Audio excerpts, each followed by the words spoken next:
Narabantsika rehetra amin'ny anaran'ny Tompo. Finoana no amonjenantsika fa tsy asa.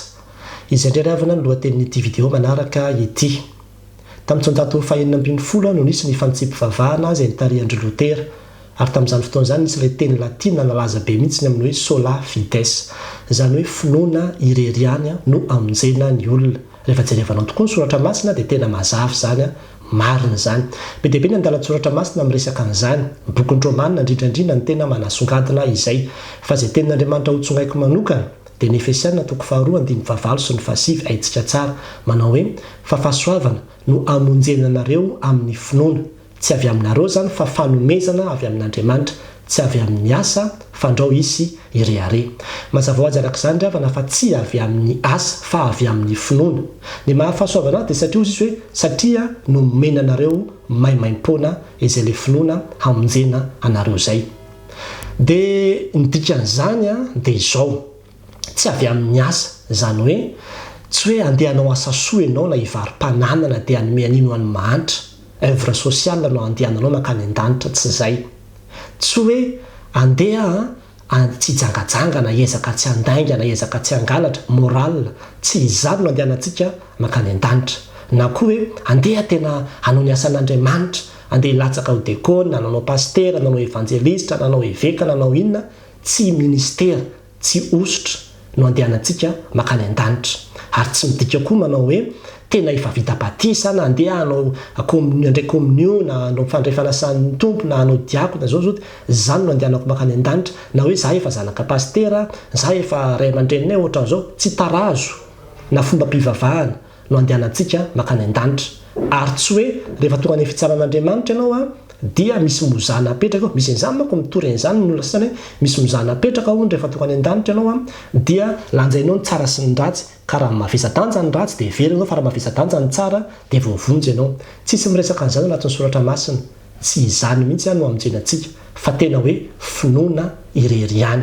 Izany rehetrarehetra izany dia mbola testamenta taloha daholo, ny hoe ny asa no ezahana amonjena ny olona. Nefa dia ambaran'ny tenin'Andriamanitra ny Galatiana 4:5 fa tsy misy nofo amarinina amin'ny asan'ny lalàna na iray azy. Tsy ahafahana manamarina anao izany rehetrarehetra izany na nangana fiangonana 20 isa ary ianao. Izay tadidio tsara aloha izany. Inona ny amonjenantsika? Ny amonjenantsika ravana dia tsotra, ny finoanan'i Jesosy Kristy ireriany. Ary eo amin'ny finoana mihitsy ny tena mila eritreretina tsara inona moa hoe mino. Ny mino dia mandray an'i Jesosy Kristy. Zao no natoko voalohany 2:12 fa izay rehetra nandray azy dia nomena hery ho tonga zanak'Andriamanitra dia izy ireo dia izay mino ny anarany, izany hoe ireo le minondreo egalina le nandray azy. Fa toy izao no nitiavan'Andriamanitra izao tontolo izao, nomeny ny zanany mba tsy ho very izay rehetra mino azy fa hanana fiainana mandrakizay. Ny anjaranao izany dia mandray le zanany. Ny fandraisanao an'i Jesosy Kristy no midika fa mino azy ianao. Fa na ny devola aza mba mino koa hoe misy izy, mpamonjy izy, mahery izy, fa izy tsy manaiky an'i Jesosy ho tompo sy mpamonjy ny fiainany. Ary izay ny hahavery azy, fa ianao dia tena mila manaiky mihitsy hoe Jesosy no tompo sy mpamonjy ny fiainako. Izay ny atao hoe mino. Ary eto ny tena mila ianotsika tsara. Mizara roa ilay izy teo, ny anankiray ny hoe mandray azy ho mpamonjy, ny anankiray mandray azy ho tompo. Le mandray azy ho mpamonjy no raisiko voalohany, manaiky ianao izany fa maty teo ambony azy fijaliana Kristy. Dia ny fahotanao ny ara-maty taminy teo ambony azy fijaliana, ny solovonanao izy, nitondra ny latsa, nitondra ny fahotana, nitondra ny sazy izay tokony homenanao Kristy ny amin'ny fahotana rehetra izay vitanao, ny fanekenao an'izay no atao hoe manaiky azy ho mpamonjy ianao izany izay amin'izay fotoana izay. Manaiky azy ho mpamonjy ianao dia amin'izay fotoana izay voavela ny fahotanao. Ary tsy izay ihany fa mbola manaiky koa no izy ilay mpisorona be izay mifona ho ahy isan'andro isan'andro eo an-tana-kavanan'Andriamanitra hatramin'izao ankehitriny izao. Dia ny fanekeko an'izay no midika fa mpamonjy ahy Kristy. Fa tsy izay ihany, tsy mijanona treo ihany fa mbola misy koa le hoe mahatompo an'i Kristy. Raha ohatra manao ka maty tenony eo ohatra ilay jola teo ambony azy fijaliana, mazava ho azy fa tonga dia voavonjy ianao izany satria efa voavela eliko ianao dia voavonjy. Fa tsy ny ankabetsahantsika koa tonga dia hoe maty eo rehefa avy nandray an'i Kristy, fa ny ankabetsahantsika dia mbola miriri firy-taona vao maty. Eo amin'izay koa le mipetraka le mahatompo an'i Jesosy Kristy. Ny tompo dia tsy inona fa ny fandray, satria Jesosy le maty ninoko, fa ny minoko hoe velona izy, nitsangana tamin'ny maty izy dia io Jesosy Kristy io velona mitoetra atao anatiko. Izay le fanekeko azy ho tompo amin'izay avy eo hoe izy zany no hitarika velona mitoetra atao anatiko izy a dia le fanahany a izay misolo tena azy atao anatiko a no mitarika isan'andro isan'andro dia Jesosy Kristy zany a no mitarika ny fiainanao. Izy no maître, izy no seigneur eo amin'ny fiainanao. Dikan'izany dia izao a niondroko mihaino feo kosa izy. Misy feo teneniny Kristy eo, misy afatra ambarany eo, misy teniteneniny eo, dia mila manaraka an'izay ianao. Fa raha ohatra ianao ka tsy manaraka ny teneniny a, ny dikan'izany tsy mpifehanao ne izy zany, tsy maître anao izy, tsy tompon'ny fiainanao izy zany ny dikany. Ary eo mihitsy ny tena mila hitandremantsika tsara. Fa tsy hoe za efa nanaiky fotsiny tamin'ny 1998 hoe Jesosy ny tompo sy mpamonjy ny fiainako dia efa ho any an-danitra foana, nefa ny avy eo a ny fiainanao tena fiainana mifanohatra amin'ny sitrapon'Andriamanitra. Tena fiainana tsy mandeha araka ny sitrapon'Andriamanitra. Milona anatin'ny fahotany ianao anatin'ny faharatsiana, nefa ianao mieritreritra hoe efa nandrehan'i Jesosy ho tompo sy mpamonjy. Tsy niraisinao mpamonjy izy zany matoa tsy manao ny sitrapony ianao. Ary amin'izay fotoan'izay a mampieritreritra ny mandrakizay ianao. Tena mampieritreritra satria nandahany Kristy foana ihany ianao tamin'ny fiainanao. Finoana enti-miaina ry havana no ilaina fa tsy finoana tany saina. Ary zany nambaran'ny tenin'Andriamanitra, be dia be mihitsy nambaran'ny tenin'Andriamanitra ny amin'izany. Fa rehefa jerevantsika zao le Efesianina toko fa 2 le vakiana tamintsika teo ihany a eo amin'ny 10:10 toy an'ilay izy teo. Ny 10:7 izy dia nidresaka ny amin'ny hoe tsy avy amin'ny asa ozy izy fandrao izy sirehare. Dikan'izany hoe tsy ilaina ny asa. Fa amin'ny 10:10 izy dia milaza manao hoe fa asany isika voaforona ao amin'ny Kristy Jesosy mba hanao asa tsara, mba hanao asa tsara izay andehanantsika koa ozy izy namboarin'Andriamanitra raha teo mba andehanantsika eo aminy. Zany hoe tena misy asa rehefa ao amin'ny Kristy Jesosy dia tena misy asa tsara vokatra izay finoana izay tanterahany eo amin'ny fiainanao. Zany hoe ny finoko an'i Jesosy Kristy ho mpamonjy ny fiainako, ho tompo ny fiainako a, ho maître dia mahatonga hanao ny sitrapon'Andriamanitra satria ilay sitrapon'ilay maître, ilay mpitarika no arahako. Dia izay ilay asa tsara vokatry ny famonjena ndraisiko tamin'ny finoana. Averiko tsara zany a ny amin'ny hoe raha ohatra ka tsy mandainga, raha ohatra ka tsy mangalatra, tsy hoe tsy andainga sy tsy angalatra mba ho any an-danitra, fa hoy manao hoe efa voavonjy aho, efa voavonjy aho ka noho izany tsy andainga, efa voavonjy aho ka noho izany tsy angalatra.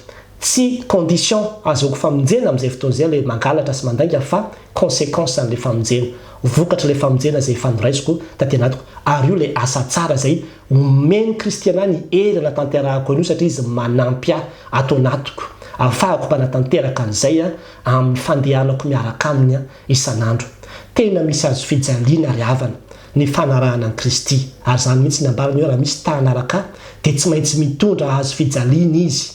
Io azo fijaliana io ilay fahoriana, io le fiezanao hanao ny sitrapon'Andriamanitra, fialanao amin'ny ratsy, azo fijaliana ho anao daholo a ny fanoheranao ny fakapanahy. Tsy maintsy mitondra an'io ianao. Fa tsy afaka hiteny ianao manao hoe za manaraka an'i Kristy fa zay alehako ihany ny alehako, zay ataoko ihany ny ataoko. Efa tsy manaraka azy ianao raha izany ny dikany. Ary zany nahatonga ilay tenin'Andriamanitra nambaran'i Kristy manao hoe misy olona izy teny manao hoe tomboko fa tsy izany no hiditra any an-danitra, fa izay manao ny sitrapony ndraiky izay any an-danitra. Ny finoana velona ry havana dia finoana misy asa ateraka ilay finoanao, asa tsara ateraka ilay finoanao, izay noho ny fahasoavan'Andriamanitra dia vitanao ilay izy. Tsy ezaka mandeha matokana ataonao fa tena asa tsara vokatry ny finoanao an'Andriamanitra.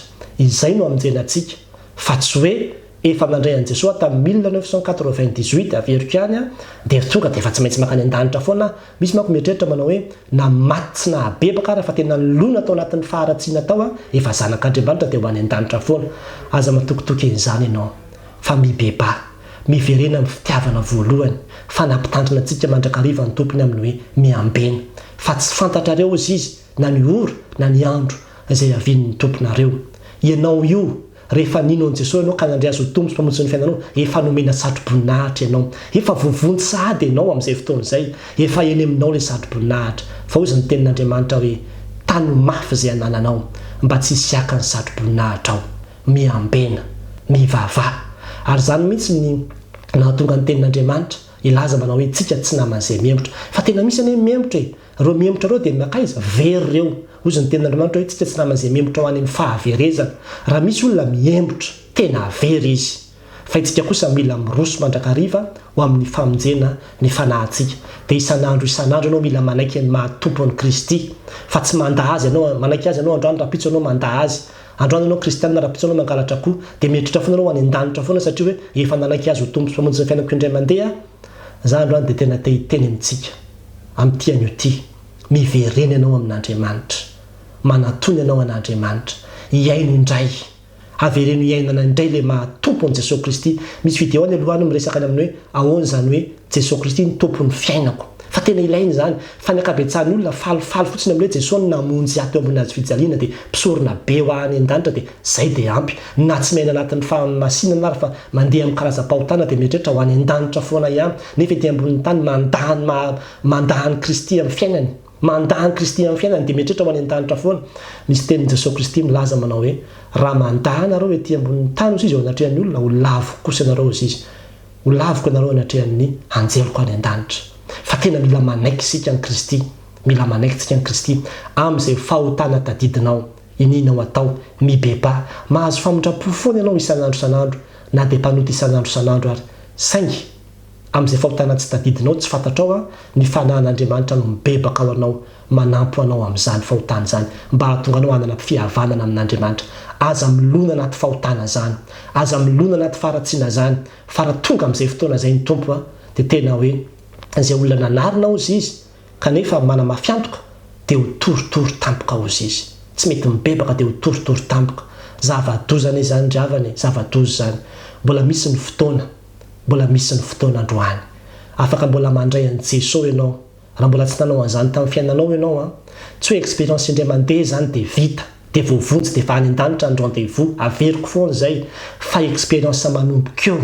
iainanao tsy maintsy azominao araka ny ambaran'ny Paoly any amin'ny Korintianina voalohany toko 2:2 manao hoe ampahafantariko anareo raha laozy izy ny filazantsara izay notoriako taminareo amonjenanareo raha tananareo izy raha tananareo sy azominareo tsara tena mila azominy io finoana io ary zany natonga amin'ny Paoly teny manao hoe tsy ataoko tony efa nahazo na tony efa tanteraka sady fa hiezaka hiazona izay lazonan'i Kristy Jesosy ary nambarany manao hoe efa niady tsara na tanteraka ny fihazakazana ny tahiry ny finoana mila tahiriziny io finoana io tahiriziny io iainanao isan'andro ary afaka manomboka zany ianao amin'ity anio ty ny ray aman-dreny mamaneny lava ry havana dia anisan'ny ray aman-dreny izay tena hoe niavaka teto amin'ny firenena Madagasikara ary io ray aman-dreny io imbetsaka no efa maty dia nitsangana indray fa zao isaka ny mitsangana maty izy miverinao amin'ny vatana ny fanahany miverinao amin'ny vatana ny fanahany dia misy hira hatrany tonga dia irainy ny hira fa 7:7 ao amin'ny firenena FFPM dia manao hoe tsy mba misy tonga ary an-danitra raha tsy mandrobaka tokoa ny mpiady tsara izay maharitra no andray anjara lovasoa ety sady tery ny vavahady ao kely sy miteza ny lalana makao nefa aza kivy ry havako izao fa izay malaina dia ho very izay malaina dia ho very tsy fampianaran'ny fifoazana ry havana ny filazana fa rehefa nandray an' Jesosy indray mandeha dia tsy maintsy tonga any an-danitra n'iny kotona n'iny kitranga tsy fampianaran'ny Lotera zany fa za andro antehiteny amintsika mila mibebaka isika mila mivavaka mandrakariva mila manantona no Andriamanitra ary manaiky ho tarihany fanan'Andriamanitra fa izay tarihany fanan'Andriamanitra no zanak'Andriamanitra averiko ihany ilay teny ny filohan'ny fijekely manao hoe ny tena zavatra ilaina tsy finoana tany saina fa finoana enti-miaina finoana velona no amonjenantsika ozy ny bokin'i Jakoba misy asa izay finoana velona izay fa tsy finoana maty ny teny fotsiny hoe mandray an' Jesosy anefa ny fiainanao mandaa azy dia mieritreritra hoe ho any an-danitra foana ihany mitandrema andeha amin'izay an'io ty hivavaka isika raha mbola tsy nandray an' Jesosy anao azonao atolotra anazy ny fiainanao amin'ity an'io ty raha efa nandray azy anao kanefa ny fiainanao efa tafana tamin'ny fahamarinana mbola tianao Andriamanitra tea merina anao amin'ny fitiavana voalohany izy miverena amin'ny fitiavana voalohany izy fa sao dia amindra ny fanaovan-jiro hiala aminao ny tompo teny mbola misy ny fotoana hivavaka isika misaotranao izay ry tompo Andriamanitra rainay eo fa mbola fotoana ny fahasoavana tokoa mantsy zao ka amin'ity an'io ty indrindra no hanavaozana indray ny fanekenay anao Jesosy Kristy tompo izay maty teo ambony azy fijaliana ho an'ny fahotanay, antoka ho an'ny famonjenanay zany. Ary tena tonononay amin'ny vavanay fa tena mino zahay fa maty ho an'ny fahotanay ianao. Ninina faratsiana vitanay dia ifonanay tao anatrehanao zany, ary manaiky izay fanirahanao dia mahadio anay ao anatin'izany rehetrarehetra zany. Ary manolo tena Tompo anaraka anao, tsy efa ny herin'ny maha-olombelona nefa zany, fa tena ny fanahinao sy ny fahasoavanao no irinay sy angatahanay, hitarika anay ahafahanay manao ny sitraponao, andehananay amin'ilay lalana marina mitondra ho any amin'ny fiainana.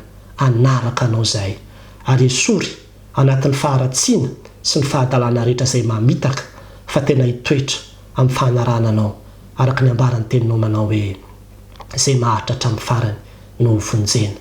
Dia matoky izay fa ianao ilay efa niantso anay no hatanteraka ny famonjena izay fanomenao anay, anampy anay hiazonana izany famonjena izany mandra-pahatonga anao eny amin'ny rao any lanitra, dia tsy hamitaka anay ianao ary mino izany izahay.